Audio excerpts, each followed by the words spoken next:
एक समय की बात है, एक गुरुजी के 3 शिष्य थे। एक दिन गुरुजी ने तीनों को एक एक पोटली दी।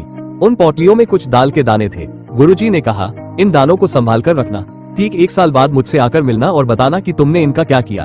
तीनों शिष्य अपनी अपनी पोटली लेकर चले गए। पहले शिष्य ने सोचा, ये तो सिर्फ कुछ दाने हैं, इनका क्या करना। उसने पोटली खोली, दाने निकालकर खा लिए और बात को भूल गया। दूसरे शिष्य ने दानों को संभालकर एक डिब्बे में रख दिया।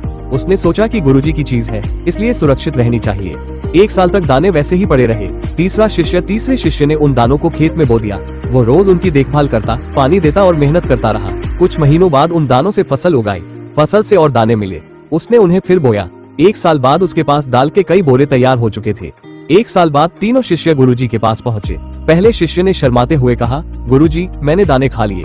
दूसरे ने कहा, मैंने उन्हें सुरक्षित संभाल कर रखा है। तीसरे शिष्य ने कहा, गुरुजी, मैंने उन दानों को बोया, मेहनत की और उनसे कई गुना ज्यादा दाल उगा ली।